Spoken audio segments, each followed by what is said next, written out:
Bueno, pues hola, buenas tardes. Mi nombre es Mar Crisol, soy farmacéutica formadora del colegio, para los que no me conocéis, y esta tarde vamos a dar una formación sobre el Alzheimer en farmacia comunitaria, qué es lo que podemos llegar a hacer nosotros como farmacéuticos comunitarios, cómo podemos ayudar a prevenir, cómo podemos ayudar a esa detección precoz en ese deterioro cognitivo leve y, sobre todo, cómo podemos ayudar no solamente al paciente, al enfermo de Alzheimer, sino también cómo podemos llegar a hacerle un seguimiento al cuidador, que, como sabéis, es la persona que está 24 horas con el enfermo, que no tiene tiempo para ir al médico, no tiene tiempo para cuidarse, y desde la farmacia se puede hacer muchísimas indicaciones farmacéuticas, todo lo que sea sin prescripción médica, y también hacerle un seguimiento de toda la analítica que se puede hacer, desde medirle la glucosa, ver cómo tiene la tensión arterial, etc. Pues bien, vamos a hacer un recorrido por el programa que os he preparado. Primero vamos a ver lo que es el deterioro cognitivo, vamos a ver la definición, vamos a ver en qué consiste la enfermedad de Alzheimer, su sintomatología y factores de riesgo. También vamos a ver el posible cribado que se puede hacer en farmacia comunitaria, la importancia del diagnóstico precoz, como he dicho antes, y también, bueno, pues los tratamientos farmacológicos. Buenas tardes. Estáis en vuestra casa. Los tratamientos farmacológicos que se pueden hacer en el Alzheimer, las interacciones y los efectos adversos, el estado nutricional del enfermo de Alzheimer, los tratamientos que existen no farmacológicos. También vamos a ver las recomendaciones que se pueden hacer al cuidador para mejorar la actividad cotidiana del enfermo, los trastornos psicológicos y conductuales. También vamos a ver lo que es la sobrecarga del cuidador. Os voy a explicar un poquito para que sepáis los principales recursos sociosanitarios que se pueden hacer siempre desde la farmacia, para que estemos nosotros informados y también podamos darle la información al cuidador. Y por último, la parte última que vamos a ver, pues es un seguimiento que se va a hacer, como he dicho al principio, no solamente al paciente con Alzheimer, que ya sigue sus revisiones en el especialista, como el neurólogo, sino nos vamos a centrar más bien en el cuidador, cómo cuidar al cuidador para que pueda cuidar al enfermo de Alzheimer. Pues bien, vamos a empezar esta formación diciendo o definiendo más bien qué es el deterioro cognitivo. ¿Cómo lo definimos? Bueno, pues el deterioro cognitivo, me voy a poner de pie con vuestro permiso. El deterioro cognitivo es la alteración de una o varias funciones cognitivas que no llega, digamos, a distorsionar la actividad de esta persona, pero sí hay una queja o una preocupación del cuidador o del familiar diciendo, bueno, pues esta persona la traigo aquí al médico porque está repetitiva, porque tiene despistes, porque está olvidadiza, ¿no? Estas pérdidas de memoria se llaman objetivas. Aquí he puesto algunos ejemplos de las consecuencias que puede tener una disfunción de memoria episódica. Por ejemplo, los más comunes son los olvidos. Por ejemplo, cuando una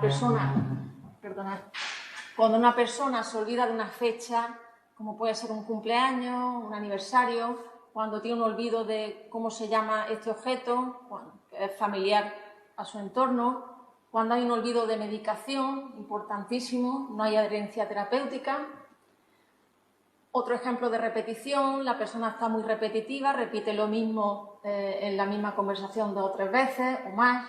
Hay una desorientación, sobre todo de tipo temporal, y hay unos despistes. La persona empieza, bueno, pues, a dejarse el fuego encendido en casa, es decir, hay un tipo de memoria muy objetiva y una queja, digamos, a nivel general. Dentro del deterioro cognitivo leve hay dos tipos, el amnésico, que es el más conocido, y el no amnésico. El médico, en este caso el neurólogo, es el que tiene que hacer el diagnóstico, que es clínico. Sin embargo, antes de hacer el diagnóstico, el médico tiene que descartar que esa pérdida de memoria es consecuencia de alguna medicación que está tomando esta persona. Me refiero a medicamentos que pueden alterar la memoria, que pueden hacer que esa persona esté confusa y, sobre todo, que puede provocar caídas, como son los cardiológicos, el nifedipino, la quinidina, la miodarona, los betabloqueantes. Dentro de los analgésicos están los opiáceos y no opiáceos. Dentro de los ansiolíticos, la benzodiazepina, los medicamentos con efectos anticolinérgicos. Os voy a nombrar varios de ellos que son los más comunes, la paroxetina, fijaros que es una de las prescripciones más comunes que se hace.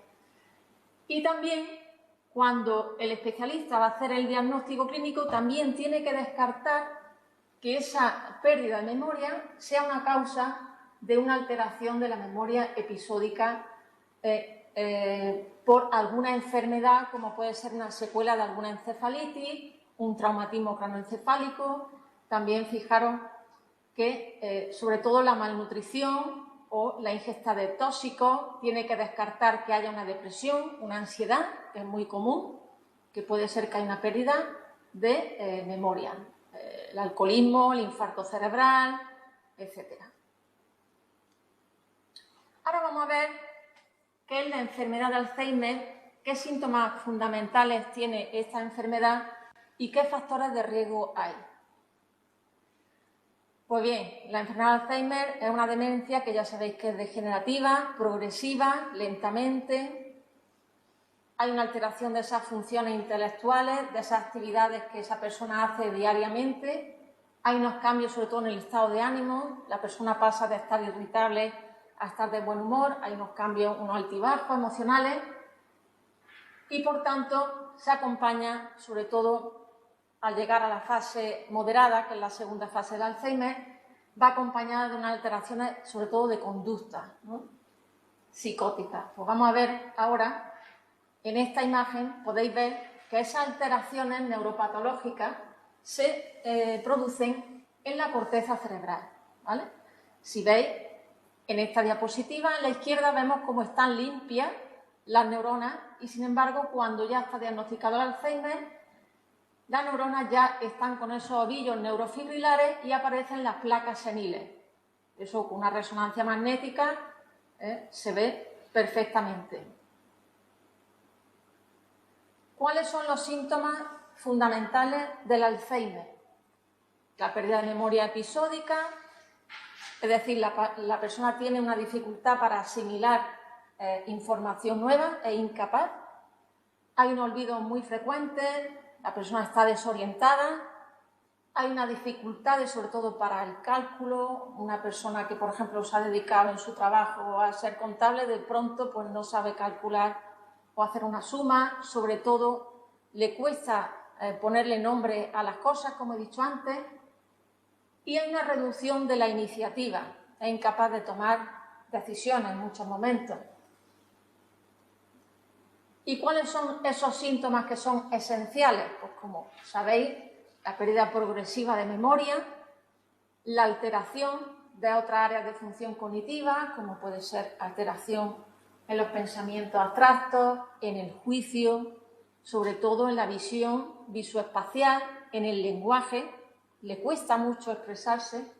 Hay una incapacidad de movimientos voluntarios, que se llama, como sabéis, apraxia. También hay una incapacidad de reconocer a personas y objetos de su entorno que le son familiares, que llamamos agnosia. Y, como he dicho antes, hay un cambio de personalidad. La persona empieza a enfermar y, cuando llega a una fase ya casi moderada, ya empieza a cambiar y es como si dijéramos, esta persona ya no es la que era, ¿no? Es totalmente distinta.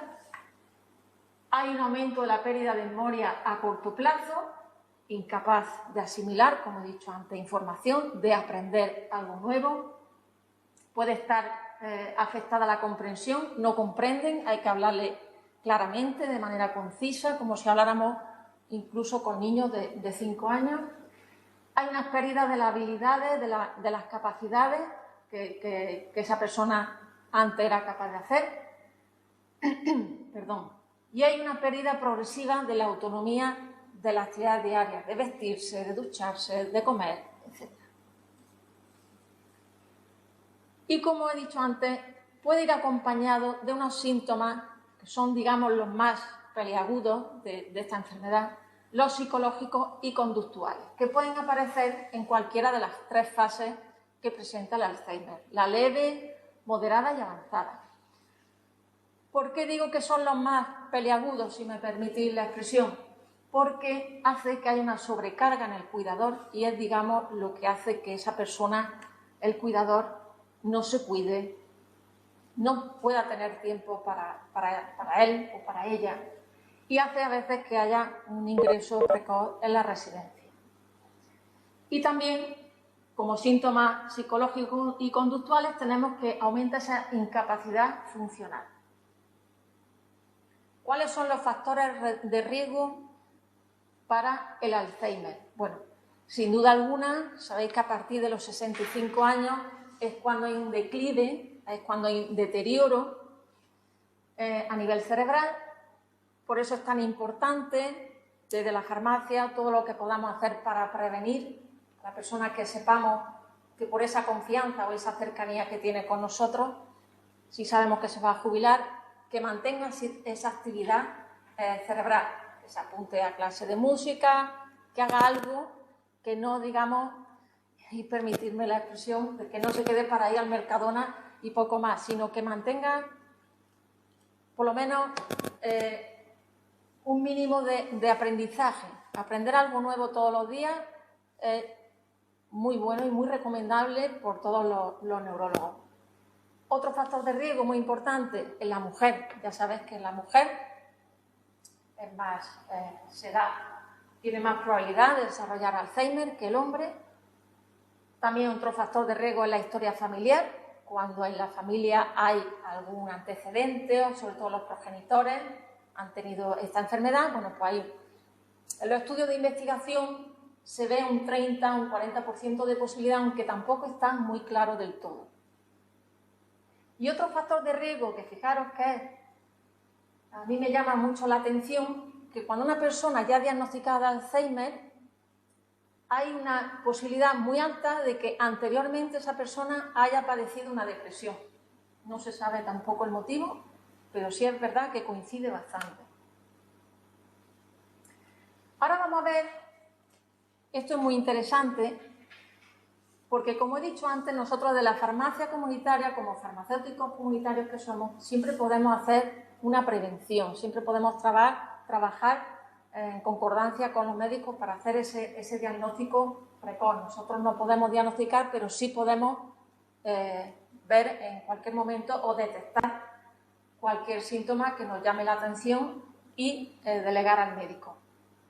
Estos posibles cribados son simplemente herramientas que se usan, que son muy sencillas, que se tardan 5 minutos y lo que hace es que no son pruebas diagnósticas en sí, pero sí colaboran con el resto de pruebas médicas que el especialista manda, como es la resonancia magnética, como es la valoración neuropsicológica, y de lo que estoy hablando es del examen minimental. Seguramente lo conocéis. Este examen consta de 11 bloques y aquí lo que se ve y se explora a esta persona es saber si tiene bien, en funcionamiento óptimo, la orientación, el cálculo, la memoria, el lenguaje, la construcción y sobre todo la concentración. ¿En qué consiste? Bueno, pues se le hace esta serie de preguntas y según acierte o no, nosotros vamos puntuando. ¿Qué ocurre? Que si nosotros vemos que la puntuación es igual o menor de 23, ya estamos detectando un déficit cognitivo a este paciente. Con lo cual, tenemos la capacidad para decir, bueno, pues mejor que vaya usted al médico, que le vea, ¿vale? Que le haga una analítica, a ver cómo está, sobre todo la vitamina B12.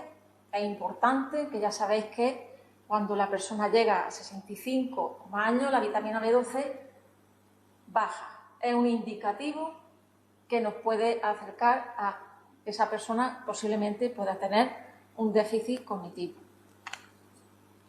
Otra herramienta que también es muy sencilla consiste simplemente en coger un folio y un boli y decirle a nuestro paciente que haga una circunferencia, se llama el test del dibujo del reloj, una circunferencia y que coloque, que sea redonda, grande y que coloque dentro los números de manera simétrica. Luego le decimos que ponga las manecillas del reloj, que ponga la hora que nosotros le digamos y según haga o no estas pautas que nosotros le decimos, tendrá una puntuación u otra. Si vemos que hay un desequilibrio o que pone mal los números, bueno, pues enseguida se detecta que esa persona puede padecer un deterioro cognitivo. ¿Por qué es tan importante el diagnóstico precoz? Porque, como sabéis, esta enfermedad, que se me olvidó decir al principio, que hoy es el Día Mundial del Alzheimer, por eso estamos dando esta formación desde aquí, es muy importante que se haga la detección precoz y, como he dicho antes, nosotros como sanitarios podemos contribuir a ello, porque existe una fase predemencial, es decir, la que va antes de que se diagnostique la demencia, que no tiene ningún síntoma, ninguno, pero ya se empieza a formar esas placas y esos ovillos neurofibrilares que os he enseñado antes en la anterior diapositiva.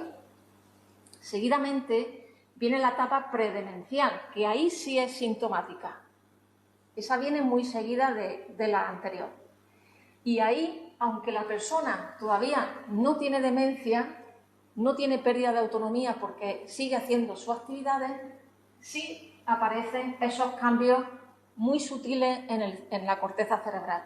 Por tanto, digamos como que esta etapa predemencial sintomática o prodómica es la que equivaldría a ese deterioro cognitivo leve. Si nosotros somos capaces de llegar antes de esta etapa o en esta etapa, estamos contribuyendo a ese diagnóstico precoz del Alzheimer desde la farmacia. Y por último, una vez que ya está diagnosticada, pues con el tiempo progresivamente va a pasar a la fase demencial, que sabéis que consta de la fase leve, moderada y grave. Ahí sí se producen todas las alteraciones cognitivas, funcionales, progresivamente, las psicoconductuales y manifestaciones neurológicas.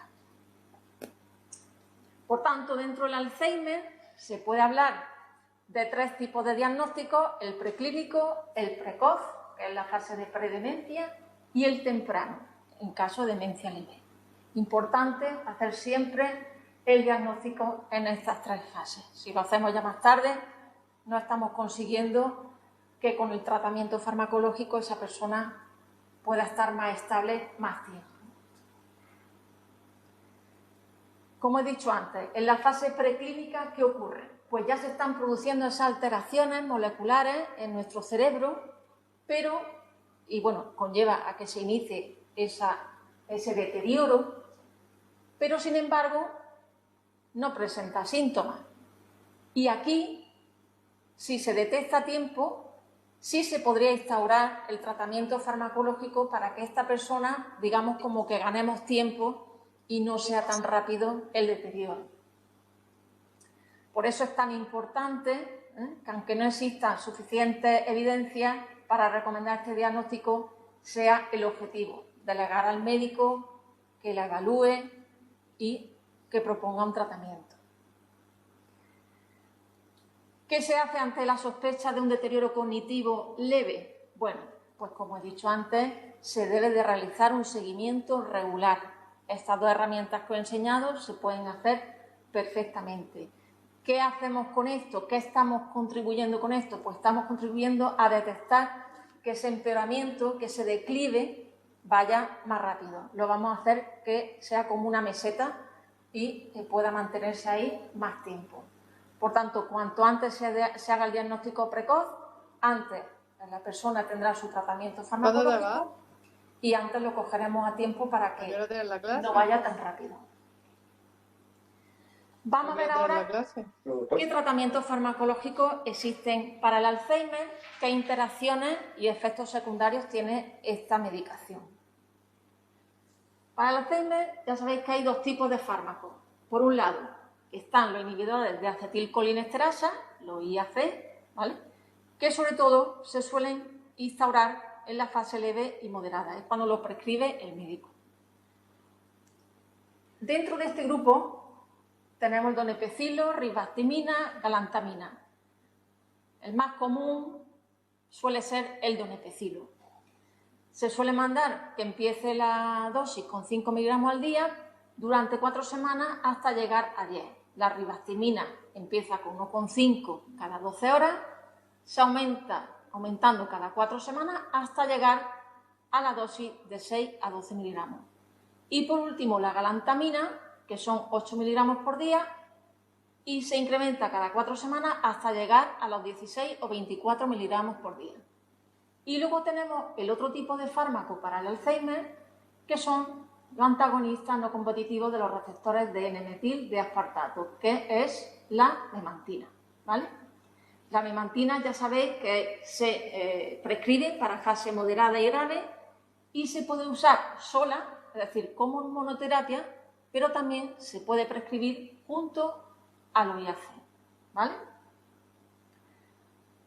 La dosis de la memantina se empieza con 5 miligramos al día y se va aumentando 5 cada semana hasta que llegamos a la dosis de 20 miligramos por día.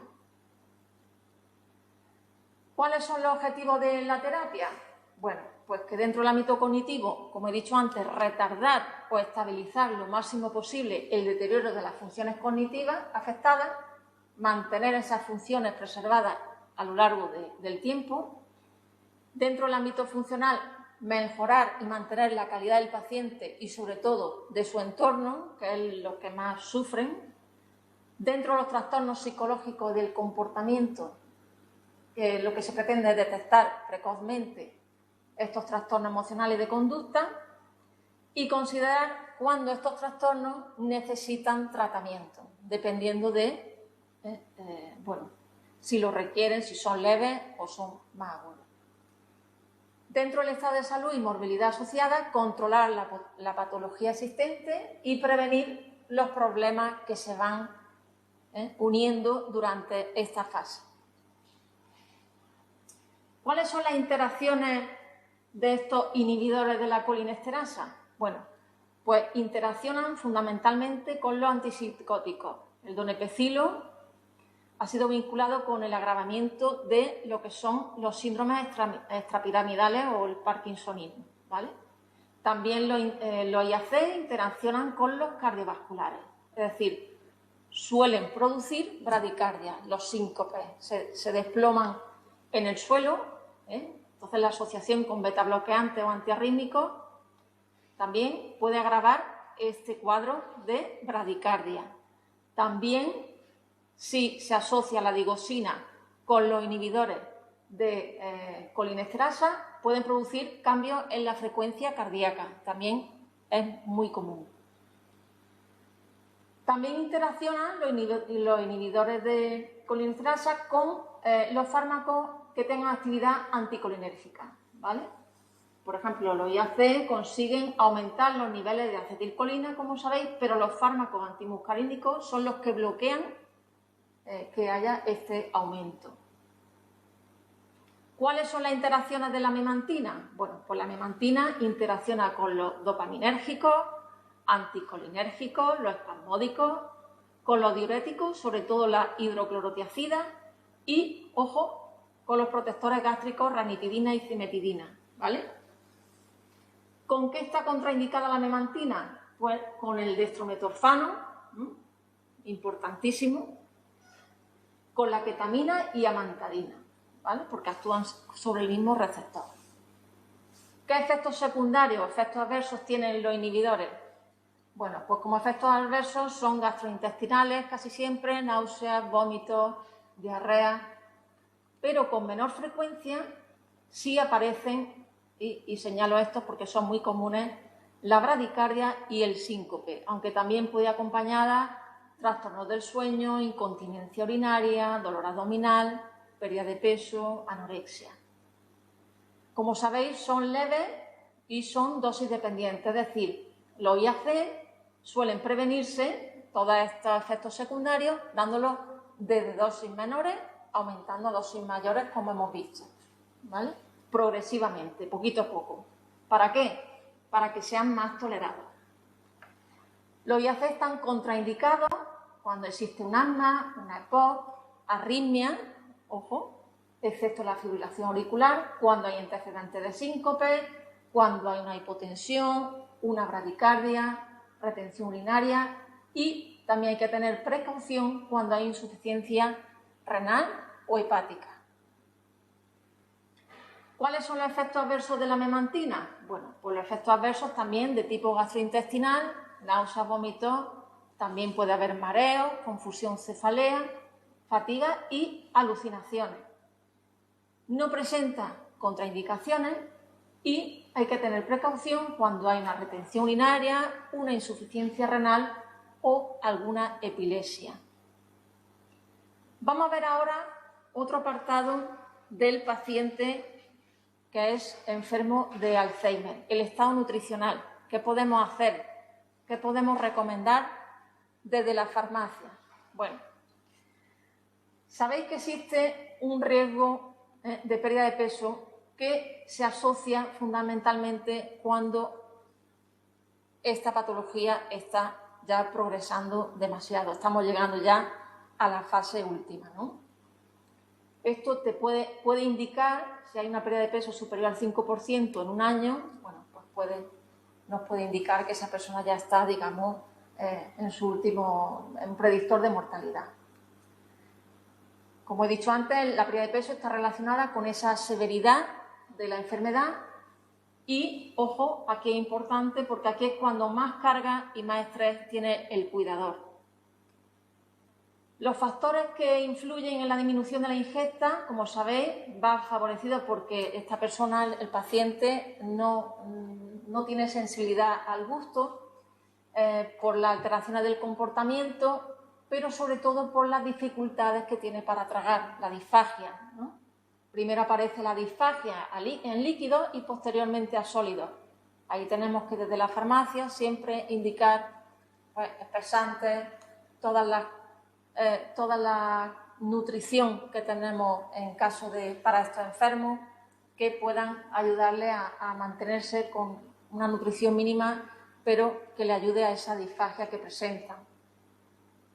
En pacientes graves ya sabéis que hay una dependencia absoluta, el cuidador tiene que hacer todo, darle de comer, estar al tanto de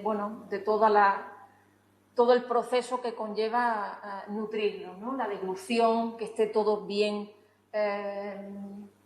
como si dijéramos, ayudarle a masticar. Por eso es importante que sobre todo se utilicen todos los productos que podemos darle o por lo menos indicarle desde la farmacia, que no sea la típica comida casera que ellos intentan hacer desde casa porque no está, digamos, preparada para este tipo de enfermos. ¿Cuáles son los objetivos nutricionales? Bueno, pues que esté en el mejor, entre comillas, buen estado nutricional, evitar la malnutrición, que aporte sobre todo la ingesta de proteínas, importantísimo. Ya sabéis que la proteína está también muy relacionado con el Alzheimer, con el deterioro cognitivo. Es como otro indicador que nos está diciendo que esa persona no está bien alimentada. Asegurar sobre todo la hidratación correcta, evitar el estreñimiento, facilitar la deglución, como he dicho antes, con todo lo que podamos aportar desde la farmacia y conseguir el nivel máximo de autoalimentación. Cuanto más, digamos, ayudemos al cuidador a buscarle toda esta serie de alimentación, más alimentado va a estar nuestro enfermo. ¿Cuáles son los tratamientos no farmacológicos que existen para el Alzheimer? Bueno, pues ya sabéis que el principal es la estimulación cognitiva, ¿no? Tanto en la fase leve, moderada, ese entrenamiento cognitivo, esos talleres de la memoria que existen, estimulación sensorial, sobre todo programas que hacen, por ejemplo, en centros de día, para estimularlos, para que no pierdan esa funcionalidad y, sobre todo, esos programas también se hacen para descargar un poco la carga que lleva el cuidador. Importantísimo la actividad física, siempre adaptada a nuestro paciente, la natación, paseos pequeñitos, etc. En este punto sí quiero incidir mucho, como he dicho al principio, qué recomendaciones podemos hacerle al cuidador, a esa persona que tenemos casi olvidada, ¿no? Centramos como el protagonista siempre el paciente de Alzheimer, cuando también no podemos dejar de lado a estas personas. Pues podemos hacerle recomendaciones en cuanto a muchas rutinas. Estos pacientes necesitan muchas rutinas desde que lo levantamos, el aseo, cuando se acuestan, etc. Mantener la independencia lo más que se pueda. Esta persona tiene que tener un momento de desahogo, un momento para cuidarse. Cuando le hable al enfermo, que le hable de manera clara, tranquila, que no discuta, que tenga la casa lo más segura posible, que no haya obstáculos, que mantenga la actividad física, los paseos, la natación, como he dicho antes, mantener la comunicación con el paciente, comprobar que el paciente de Alzheimer ve y oye, si lleva audífonos, si lleva gafas, hablarle despacio, mirándole los ojos. Sobre todo hay que demostrar mucho afecto, estas personas necesitan mucho cariño y, bueno, en la medida de lo posible dentro de esa comunicación, pues intentar que se comuniquen los enfermos de la manera que puedan. Hay personas que incluso les da un papel y un boli y quieren hacerte un dibujo, alguna señal. Y vamos a ver ahora la parte más fea del Alzheimer, digamos, que son los trastornos psicológicos y conductuales más frecuentes, qué tratamientos farmacológicos y no farmacológicos tienen. Pues bien, estas personas, los pacientes de Alzheimer, tienen trastornos del estado de ánimo, sobre todo pueden tener depresión, ansiedad, apatía, son apáticos, pero sin embargo pasan de la apatía también a una agitación, incluso agresividad, ¿no?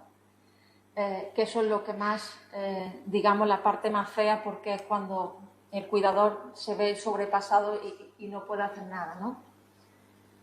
La deambulación, muy típico en el enfermo, y los síntomas psicóticos, esas alucinaciones auditivas, visuales, que ven a alguna persona, ven a alguien que le está haciendo daño, etc. ¿Qué tratamientos farmacológicos hay para esta sintomatología? Bueno, pues para la depresión, los inhibidores selectivos de la recaptación de serotonina, los más comunes son la sertralina y el citalopram. Para esa apatía severa, los psicoestimulantes, la amantidina, bromocristina, y para esas alteraciones de sueño, bueno, pues como hipnótico, el que más se prescribe es el zolpidem, las benzodiazepinas, pero que sean semivida corta, y la trazodona, ¿vale? Para esa agitación o agresividad, los neurolépticos, hay una evidencia muy grande en la investigación que dice que la risperidona es la que mejor responde a esta sintomatología. Pero en caso de que haya una intolerancia a antipsicóticos, pues se puede echar mano de la carbamazepina, ¿vale?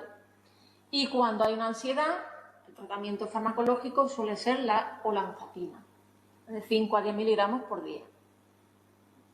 ¿Qué tratamientos no farmacológicos hay para esta sintomatología? Bueno, pues para la depresión, siempre que haya actividades placenteras, actividades de recreo, ¿vale? Para el delirium, importantísimo, cuando un enfermo de Alzheimer llega a tener delirium, a veces hay una causa que está escondiendo. A veces puede ser una infección, muy común las infecciones de orina, un dolor, una deshidratación, ¿vale? No hay que pasar por alto este síntoma. También para alteraciones del sueño, pues lo que he dicho antes, estos enfermos necesitan mucha rutina del sueño, podemos acostarlos y darle un baño caliente antes, un vaso de leche caliente, limitar, por supuesto, la cafeína y los diuréticos por la noche.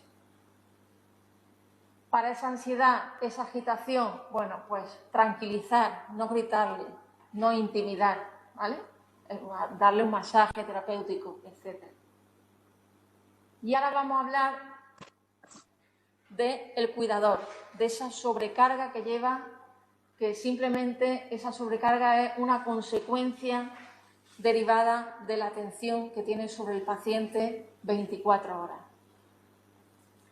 Eso, bueno, pues ataca fundamentalmente no solamente a la salud del cuidador, sino también a su estado de ánimo. ¿Qué problemas psíquicos y somáticos puede ir asociado a este cuidador? ¿Vale?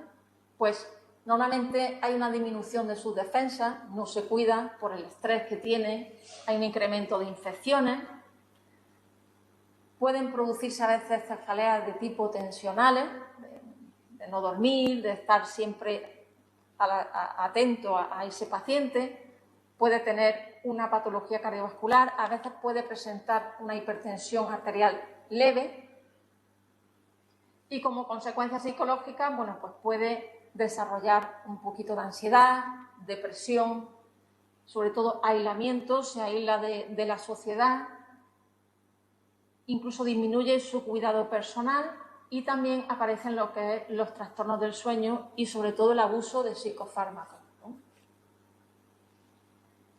Y aquí vamos a entrar, solamente voy a dar unas pinceladas en lo que son los principales recursos sociosanitarios para pacientes con Alzheimer, aunque ya lo sabemos casi todos, pero es bueno que lo tengáis siempre a mano para decírselo a aquellas personas, sobre todo los cuidadores, que cuentan con ayuda a domicilio por la ley de dependencia, teleasistencia, ¿vale? En los centros de día también hacen que descargar un poco toda esta atención que llevan sobre los pacientes. También en Andalucía no, pero sí a nivel estatal hay un tipo de ayuda que es adaptación a las viviendas y también otra descarga, digamos, para el cuidador es la residencia.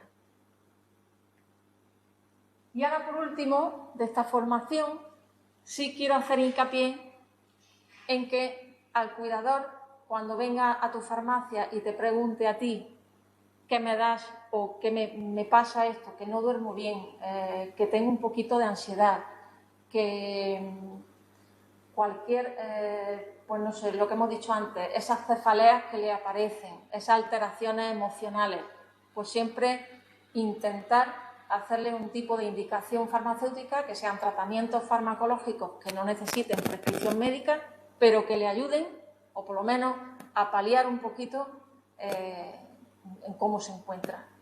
Por ejemplo, si viene el cuidador a la farmacia y te dice que su estado de ánimo pues, no se encuentra bien, a veces está más sensible o tiene un llanto de vez en cuando que no sabe por qué, un cansancio acumulado, bueno, pues siempre podemos indicar tratamiento. Por ejemplo, el triptófano, que va unido a la melatonina, bueno, pues se puede prescribir, se puede indicar, se puede hacer una indicación farmacéutica. Si vemos que esa persona constantemente está cogiendo infecciones o se resfría mucho, porque ya sabéis que el estrés puede hacer que se bajen las defensas, pues también podemos indicarle cualquier tipo de tratamiento que tenemos en la farmacia, de plantas medicinales, desde equinácea hasta lo que vosotros veáis, ¿no? Lo que trato de decir es que al cuidador, como no tiene tiempo de ir al médico, no quiere decir que nosotros le tengamos que indicar todo lo que podamos y más, sino que lo que esté bajo cada uno lo que quiera indicar o lo que pueda indicar, pues creo que contribuye al bienestar de esta persona y a la vez contribuye a que el paciente esté mejor cuidado. Para ello, no sé si conocéis, seguramente sí, la plataforma de Asonfarma del Consejo Andaluz. Os la presento aquí porque dentro de este módulo de mi farmacia, ¿vale?, si accedéis, veis que aquí este simbolito del corazón se llama espacio de salud. Ahí podemos registrar a nuestro cuidador, si no lo tenemos ya en Asonfarma, y realizar un seguimiento de lo que os acabo de decir. No es tener que registrar todo paso a paso, sino que es muy útil Asonfarma porque una vez que yo ya lo tengo registrado a mi cuidador, yo ya tengo los datos de salud, el tratamiento y puedo ir midiéndole numerosos parámetros que tenemos aquí. Nosotros solamente tenemos que elegir el parámetro que en ese momento queramos hacer el seguimiento. Por ejemplo, pues descubres que te dice que viene con dolor de cefalea, sobre todo le duele la nuca, tal y cual, y le comentas, venga, voy a tomarte la tensión a ver cómo la tienes. Y resulta que la tienes a 15, 9, por ejemplo, ¿no? Bueno, pues tú le quieres hacer un seguimiento. Venga, pues ven mañana a ver cómo está. Pues nosotros, una vez que ya lo tenemos registrado en Son Pharma, simplemente en este apartado que veis aquí que pone visitas, yo puedo ir programando visitas de esta persona, ¿vale? Que sale en el calendario que he dicho al principio, que seguramente lo usáis, ¿no? Y aquí simplemente ponéis, venga, pues te viene bien el 22 por la tarde a las 5:30. Pues imprimir la visita y se la dais a vuestro paciente o simplemente se la podéis mandar por email. Metéis el email y se le envía. Lo que quiero decir que aquí se le puede hacer un seguimiento muy exhaustivo y queda todo guardado y vosotros incluso veis cómo va. Ay, pues mira, con esto has mejorado. Pues mira, como la tensión que presentas parece que es de tipo emocional y no es muy alta para mandarlo al médico, pues mira, te vas a tomar durante un tiempo la tilalpina, a ver cómo te va, valeriana, etc.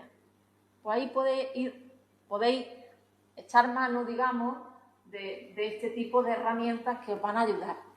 Ese tipo de visitas que vosotros podéis programar y se le da al paciente. Y como he dicho antes, aquí queda todo registrado, no tenéis que hacerlo todo de manera exhaustiva y veis, aquí solamente sale el parámetro que me ha dejado la diapositiva, pero tenéis muchísimos, la glucosa, el colesterol, etcétera, ¿vale? Y nada más, no sé si qué ha parecido la formación, si tenéis alguna pregunta, alguna duda, si lo habéis visto. ¿Más una pregunta? Perfecto.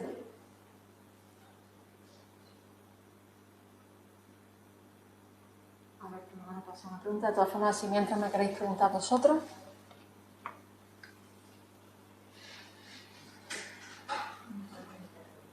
Es que tenemos varios compañeros que están conectados en línea. ¿Por qué recomiendas Son Pharma?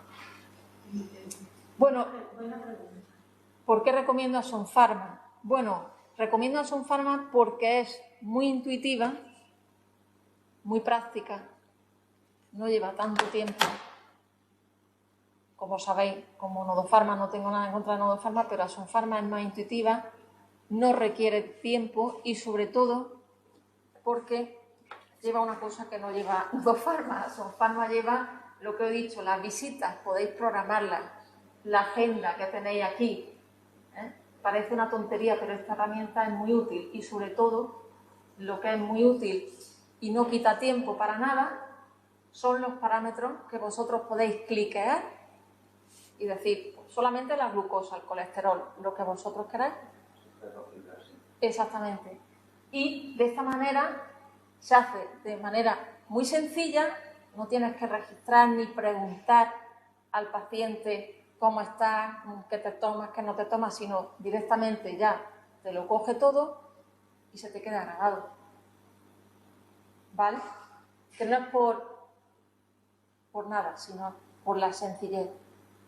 Vamos a llamarlo así, por la falta de tiempo. Pero Nodofarma tiene algo que estaría muy bien, la carta al médico. Eso sí, también la tiene Son Pharma. También tú la puedes imprimir. Eso es que todo esto lo explico de manera muy desarrollada en los talleres de Son Pharma, que lo voy a hacer el 27. Se va a dar un taller como lo de antes, efectivamente, a nivel básico, a nivel avanzado. Lo digo por si alguien también de vuestros compañeros que me esté escuchando, si le interesa. Por eso aquí no lo he desarrollado, porque para eso están los talleres de Son Pharma. Pero aquí es verdad que viene todo lo de Nodofarma, pero mucho más sencillo. Entonces yo lo que también intento dar a vosotros herramientas que no os quiten tiempo, pero que sean útiles. No es por otra cosa. ¿Vale?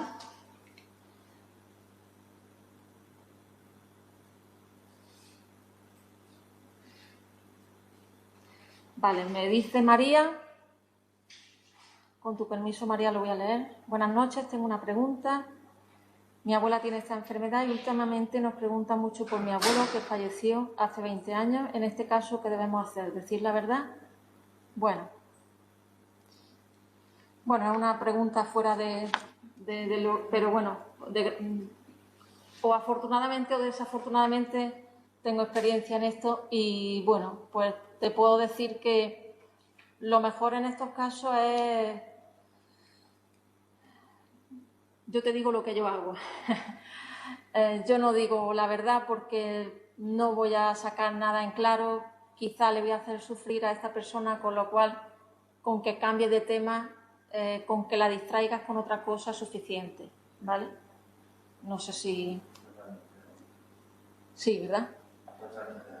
En 5 minutos no se puede dar tema. Efectivamente. Como dice Jesús, en 5 minutos no se le va a acordar, le va a quitar ese sufrimiento y no va a padecer. Porque aunque tenga Alzheimer, siempre hay algo de que se dan cuenta, los va a llorar, aunque a los 2 minutos se le quite. Entonces, cuanto menos sufrimiento se le dé, mejor. No sé si tenéis alguna pregunta más.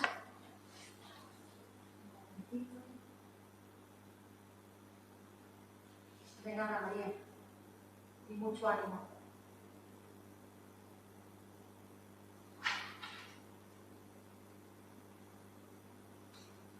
A ver si alguien dice algo más. ¿Nadie más? Bueno, pues muchísimas gracias por haber venido y también los que estáis asistiendo de manera online. Cualquier duda que os surja, pues ya sabéis que podéis contactar conmigo en formación y bueno, pues ojalá pudiéramos de alguna manera contribuir a este diagnóstico precoz desde la farmacia y sobre todo hacer esas indicaciones farmacéuticas que os he comentado al cuidador para que en ningún momento se vea, que sobre todo cuide su salud, que es lo principal, ¿vale? Venga, muchas gracias y hasta pronto.